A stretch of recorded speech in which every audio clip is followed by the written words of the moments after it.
Class 11th Business Studies Chapter 3 Public, Private and Global Enterprises 3.3.2 Statutory Corporations. Statutory corporations are public enterprises brought into existence by a special act of a parliament.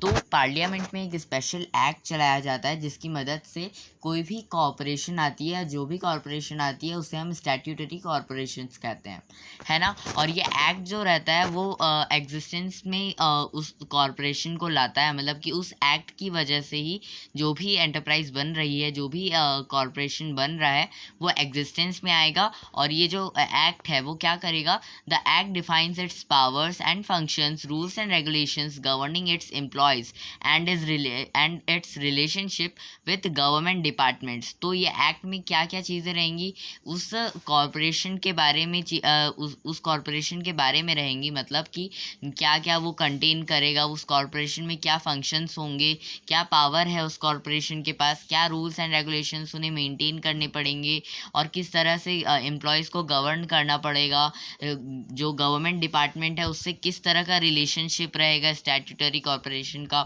This is a corporate body created by a legislature with defined powers and functions. तो ये जो corporate body बनाई जाती है वो legislature के द्वारा बनाई जाती है, जो कि उसके सारे पावर्स एंड रेगुलेशंस को, उसके फंक्शंस को डिफाइन करता है। मतलब लेजिस्लेचर जो है वही एक डिपार्टमेंट है जो कि इस कॉरपोरेट बॉडी को बनाता है और उसके पावर्स को, उसके फंक्शंस को डिफाइन करता है। And is financially independent with a clear control over a specified area और a particular type of commercial activity.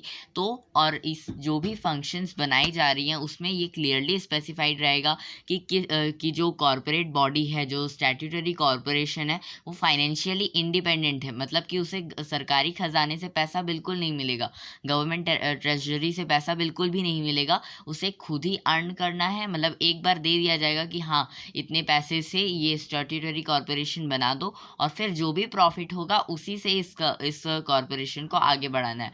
अगर कुछ लॉस हुआ तब भले ही उन्हें पैसा मिल सकता है, अदर देन दैट उन्हें कुछ भी पैसा नहीं मिलेगा कि हाँ हर साल बजट बन रहा है तो इतना पैसा स्टैट्यूटरी कॉरपोरेशन में जाना ही है। अगर कुछ लॉस हुआ, कुछ ज़्यादा नुकसान हो गया जिसकी भरपाई नहीं की जा सकती और ज़रूरी भी है, तभी सरकारी खजाने से उसे दोबारा पैसा मिलेगा, अदरवाइज नहीं मिलेगा। It is a corporate person and has the capacity of acting in its own name. तो ये जो कॉरपोरेट बॉडी बनाई जाती है उसे भी एक लीगल एंटिटी मिल जाती है, लीगल आइडेंटिटी मिल जाती है, जिससे कि वो आर्टिफिशियल पर्सन की तरह ट्रीट किया जा सकता है। और इसकी खुद की कैपेसिटी रहती है कि वो जो भी काम कर रहा है, जितनी भी एक्टिविटीज़ कर रहा है ना, वो सभी अपने नाम पर कर सके।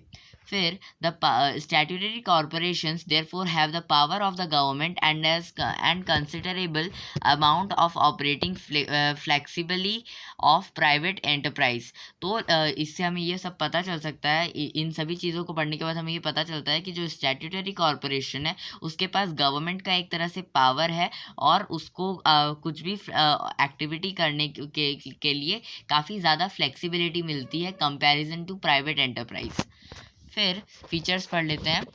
Statutory corporation have certain distinct features which are discussed as below. तो यहाँ नीचे कुछ फीचर्स दी गई हैं, उन्हें हम पढ़ेंगे। फर्स्ट है statutory corporation are set up under an act of parliament and are governed by the provisions of the act. The act defines the objects, powers and privileges of a statutory corporation.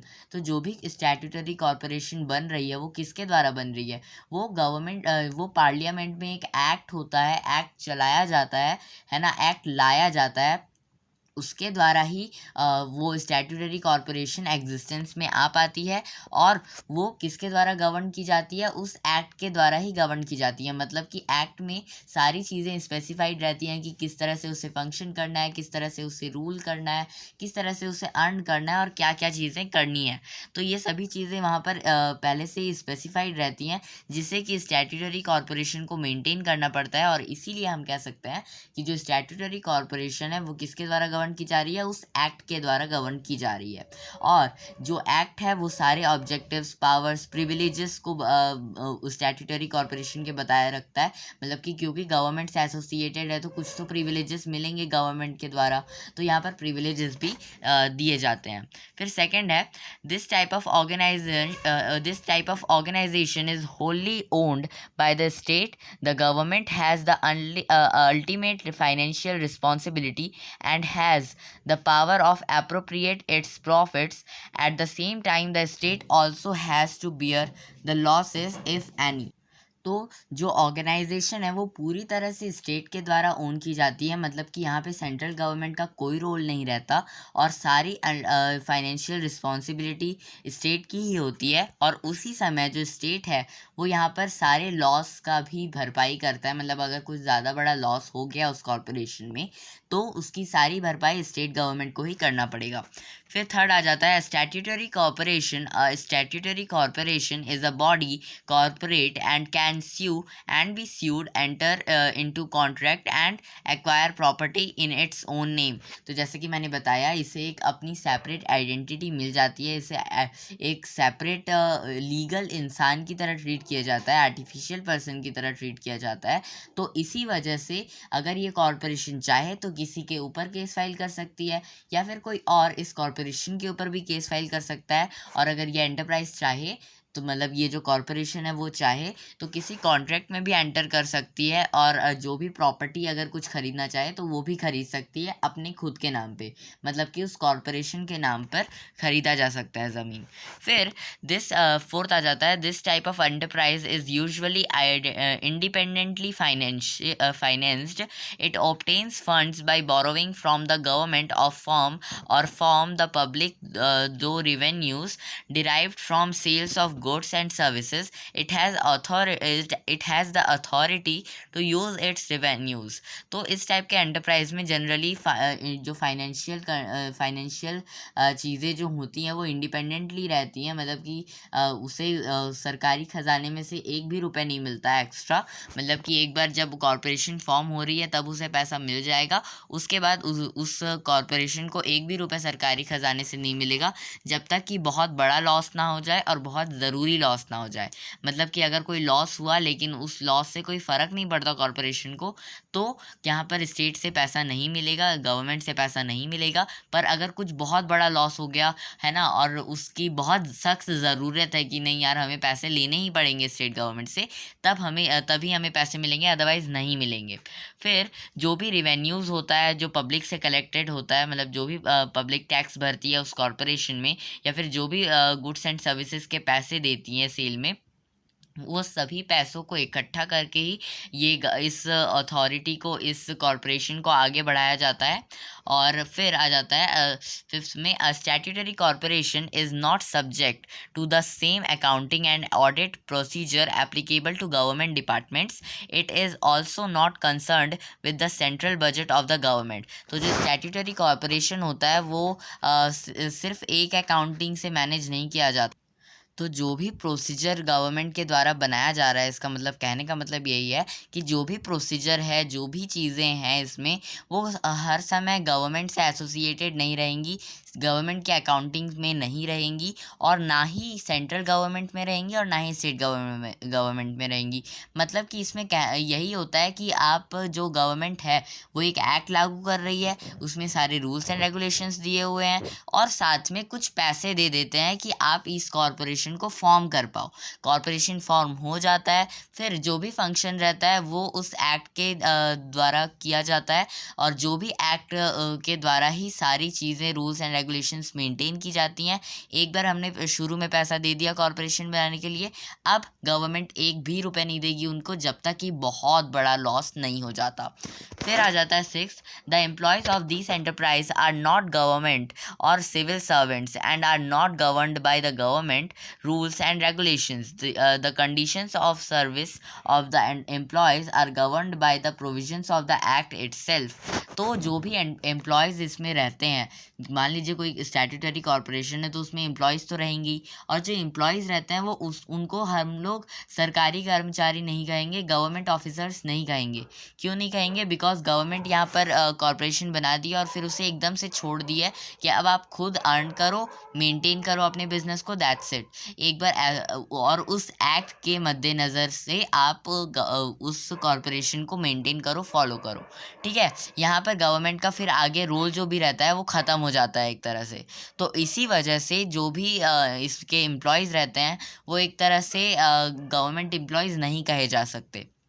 और जो भी employees के साथ treatment किया जाएगा, मतलब कितने घंटे की नौकरी है, कितना सैलरी किसको देना है ना, ये सभी चीज़ें उस एक्ट में एसोसिएटेड रहेंगी।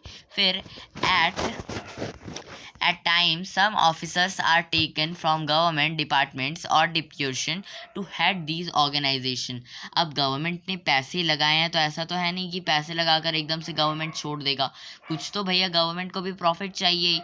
इसीलिए जो गवर्नमेंट होता है वो एक तरह से गवर्नमेंट ऑफिसर हायर करता है, मतलब कि गवर्नमेंट खुद एक ऑफिसर को सेलेक्ट करता है और उसे कहता है कि आप जाओ उस कॉरपोरेशन में और उसको खाली मैनेज करते हुए आप देखो कि किस तरह से उसे मैनेज किया जा रहा है। उसको कहीं ऐसा तो नहीं कि कोई इलीगल काम किया जा रहा है या कोई रूल रेगुलेशन को फॉलो नहीं किया जा रहा है या करप्शन लिया जा रहा है। तो ये सभी चीज़ों के लिए गवर्नमेंट एक गवर्नमेंट एम्प्लॉय को हायर करती है और उसे भेज देती है कि आप जाओ उस डिपार्टमेंट को हेड करो, उस कॉरपोरेशन को हेड करो। फिर यहाँ पर मेरिट्स एंड लिमिटेशन सब पढ़ेंगे। मेरिट्स है this form of organisation enjoy certain advantages in its working which are as follows. तो यहाँ पर कुछ मेरिट्स दी गई हैं तो उसे हम पढ़ते हैं। पहला है they enjoy independence in their functioning and a high degree of operational flexibility. They are free from undesirable government regulations and control. तो यहाँ पे जो भी कॉरपोरेशन है वो उसको बहुत ज़्यादा फ्लेक्सिबिलिटी मिल जाती है, बिकॉज वो एकदम प्राइवेट कॉरपोरेशन भी हम नहीं कह सकते उसको, बिकॉज गवर्नमेंट के द्वारा ही वो बनाई गई है, एक एक्ट के द्वारा बनाई गई है। तो यहाँ पर क्योंकि ये गवर्नमेंट से भी एक तरह से एसोसिएटेड कही जा सकती है, इसीलिए ये काफ़ी ज़्यादा फ्लेक्सिबल रहती है। और क्योंकि इसके सारे रूल्स एंड रेगुलेशंस उसके एक्ट में ही डिफाइन रहते हैं, मतलब कि गवर्नमेंट की तरफ से अलग से कोई रूल नहीं आ सकता कि नहीं आपको ये फॉलो करना पड़ेगा। इसीलिए जो गवर्नमेंट से भी फुल्ली एसोसिएटेड नहीं रहती, इसी वजह से गवर्नमेंट का भी इंटरफेरेंस बहुत ज़्यादा नहीं हो पाता। और क्योंकि गवर्नमेंट भी इसमें इंक्लूडेड है इसलिए काफ़ी ज़्यादा फ्लेक्सिबिलिटी भी मिल जाती है। मतलब कि यहाँ पर इस कॉरपोरेशन को फ्लेक्सिबिलिटी भी मिलती है, साथ में गवर्नमेंट के अनडिज़ायरेबल रूल्स एंड रेगुलेशंस को भी फॉलो नहीं करना पड़ता, बिकॉज जितने भी रूल्स हैं वो सभी उसके एक्ट में डिफाइंड है।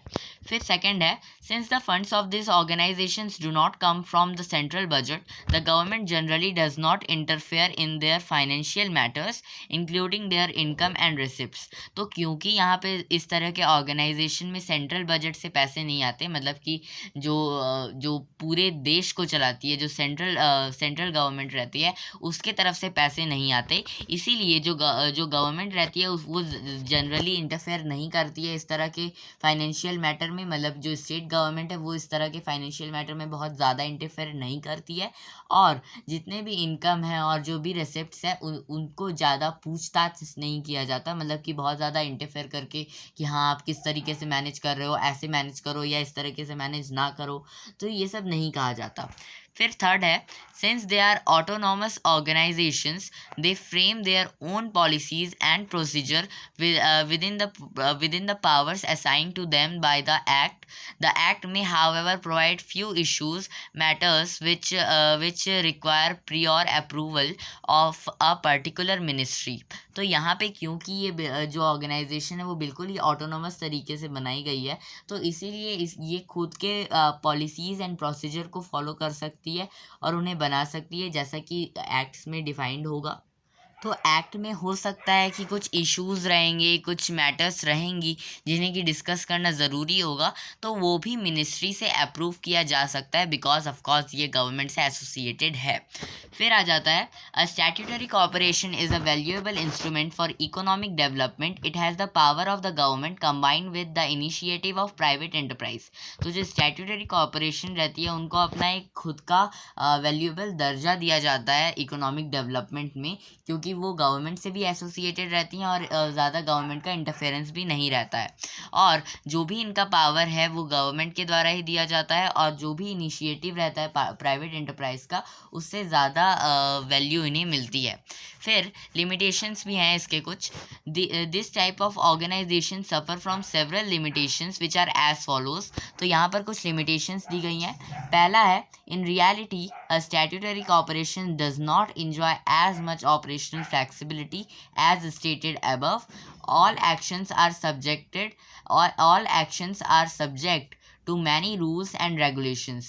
तो यहाँ पे जो स्टैट्यूटरी कॉर्पोरेशन रहता है वो इतना ज़्यादा भी फ्लेक्सिबिलिटी नहीं इंजॉय करता है, जैसा कि हमने शुरू में पढ़ा है ना, मेरिट्स में पढ़ा है। उतना ज़्यादा फ्लेक्सिबिलिटी भी नहीं रहती हैं। क्यों नहीं रहती? क्योंकि यहाँ पर जो गवर्नमेंट है वो एक गवर्नमेंट एम्प्लॉय को हायर कर रही है कि आप जाओ हेड करो, तो ऑफकोर्स वो एम्प्लॉय जाके खाली खड़ा होकर देखता तो रहेगा नहीं, वो कुछ ना कुछ अपने सजेशंस देता ही रहेगा, पास करता ही रहेगा।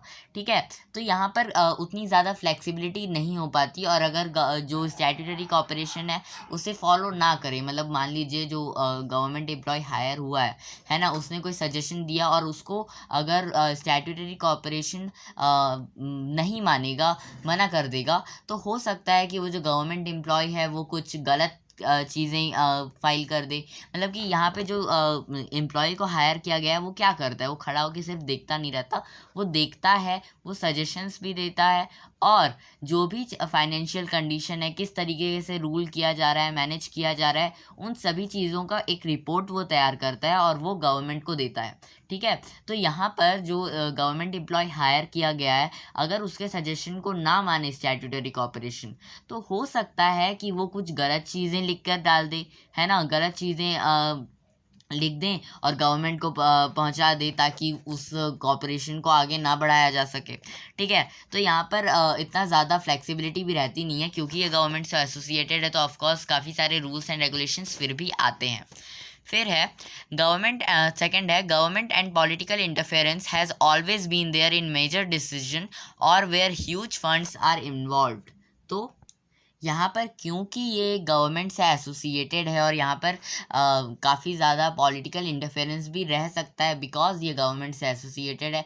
और अगर ये गवर्नमेंट से एसोसिएटेड है तो पॉलिटिकल इंटरफेरेंस ऑफकोर्स रहेगा ही। क्यों रहेगा भाई, है ना? क्योंकि यहाँ पर गवर्नमेंट कौन चलाता है? कोई भी पॉलिटिकल पार्टी चलाती है, और कोई भी अगर पॉलिटिकल पार्टी चला रही है तो वो ऑफकोर्स चाहेगी कि यार अगर ये कॉरपोरेशन में किसी मेरे भाई भतीजावाद टाइप मेरे किसी फैमिली मेम्बर को जॉब मिल गया तो कितना अच्छा रहेगा, राइट? तो मतलब आप मेरे भाई को यहाँ पर जॉब दे दो, है ना? मतलब जो भी डिसीजन लेने के लिए रहेगा वहाँ पे कि हाँ इसका जो भी ऑफिसर है उससे हमें चुनना है, तो इसको कौन चुनेगा? तो यहाँ पर जो गवर्नमेंट का क्योंकि इंटरफेरेंस है, इसलिए हो सकता है कि जो पॉलिटिकल पार्टी का लीडर है वो बोलेगा यार मेरे भाई को बना दो या मेरे बेटे को बना दो। तो यहाँ पर काफ़ी ज़्यादा पॉलिटिकल इंटरफेरेंस रहता है कुछ भी डिसीजन लेने में, स्पेशली तब जब यहाँ पर बहुत ज़्यादा पैसे इन्वेस्ट करने हों और बहुत ज़्यादा पैसों की लागत हो। मतलब कि अगर कोई भी मान लीजिए कोई भी स्टैट्यूटरी कॉर्पोरेशन में बहुत ज़्यादा प्रॉफिट हुआ, है ना, तो उस प्रॉफिट को कहीं इन्वेस्ट अगर करना चाहे तो यहाँ पर गवर्नमेंट का पॉलिटिकल इंटरफेरेंस बहुत ज़्यादा रहता है कि यार इतना सारा फंड है, मुझे भी कुछ हिस्सा चाहिए एज अ करप्शन, राइट? तो यहाँ पर काफ़ी ज़्यादा पॉलिटिकल इंटरफेरेंस भी रहता है, जैसे कि हमने शुरू में मेरिट्स में पढ़ा। ऐसा बिल्कुल नहीं रहता, मतलब रहता है, ऑफकोर्स रहता है, बट फिर भी उतनी ज़्यादा फ्लेक्सिबिलिटी भी नहीं रहती, उतना कम इंटरफेरेंस भी नहीं रहता है। यहाँ पर आप देख सकते हैं कि जो मेरिट्स हैं और जो लिमिटेशंस है वो दोनों कंट्राडिक्ट कर रही हैं। तो आपको यहाँ पर खुद अपना दिमाग समझना पड़ेगा कि किस बेसिस पर कहाँ कहा जा रहा है, राइट? फिर है थर्ड में, where there is a dealing with public rampant corruption exist. तो यहाँ पर क्योंकि ऑफकोर्स गवर्नमेंट से एसोसिएटेड है तो करप्शन तो रहेगा ही, तो यहाँ पर करप्शन की बात कर ही दी गई है ना? फिर फोर्थ में आ जाता है the government has a practice of appointing advisers to the corruption board. This scrubs the freedom of the corporation in entering into contracts and other decisions. If there is any disagreement, the matter is referred to the government for final decision. This further delay action. तो जो government क्या करती है, जैसे कि हमने पढ़ा कि वो गवर्नमेंट एम्प्लॉय को हायर करेगी. अब जो भी गवर्नमेंट एम्प्लॉय को वो अपॉइंट कर रही है, हायर कर रही है करप्शन बोर्ड के रूप में कि करप्शन ना हो, है ना, तो यहाँ पर हो सकता है कि जो भी फ्रीडम है उस स्टैट्यूटरी कॉर्पोरेशन का वो कहीं ना कहीं दब जाता है, कम हो जाता है. क्यों? क्योंकि यहाँ पर गवर्नमेंट एम्प्लॉय आ गया, उसे ज़्यादा बड़ा दर्जा दे दिया गया है ना. तो यहाँ पर हो सकता है वो अपनी मनमानी करे, वो खुद ही करप्शन ले और लोगों को ना लेने दे, या फिर खुद ही करप्शन ले और बाकियों को भी लेने दे. ऑफकोर्स लेने देगा, है ना, तो खुद भी ज़्यादा करप्शन ले ले तो करप्शन बढ़ जाएगा. तो यहाँ पर हो सकता है कि जो फ्रीडम है कॉर्पोरेशन का वो काफ़ी हद तक घट सकता है. कॉन्ट्रैक्ट्स में, किसी भी कॉन्ट्रैक्ट में एंटर करने का, किसी भी कॉन्ट्रैक्ट में एंटर करना हो तो भैया इनको करप्शन देना पड़ेगा. तो यहाँ पर काफ़ी ज़्यादा डिसीजन लेने में, कॉन्ट्रैक्ट में घुसने में काफ़ी ज़्यादा कॉम्प्लिकेशंस आ जाती हैं. और कई बार अगर कोई डिसएग्रीमेंट हो कि नहीं, जो गवर्नमेंट एम्प्लॉय है वो बोल रहा है कि नहीं मुझे ये चाहिए, इसे हमें करना चाहिए, और जो उसके अदर ऑफिसर्स हैं उस कॉर्पोरेशन के वो बोलेंगे नहीं हमें नहीं करना चाहिए, यहाँ पर हमें लॉस हो सकता है. तो यहाँ पर जो इन दोनों का डिसएग्रीमेंट है वो क्या होगा, उसमें कौन डिसीजन लेगा? तो दोनों में से कोई भी डिसीजन नहीं लेगा. ये जो केस है वो सीधा गवर्नमेंट के पास जाएगा और गवर्नमेंट फिर डिसीजन लेंगी कि हमें क्या करना चाहिए. और इसीलिए क्योंकि गवर्नमेंट ही डिसीजन ले रही है, इसीलिए जो भी डिसीजन लेने का प्रोसेस है उसमें काफ़ी ज़्यादा टाइम लग जाएगा, और जो डिसीजन लेने का, जो एक्शन करने का टाइम है वो डिले हो जाएगा. तो आज के लिए बस इतना ही. Thanks for watching.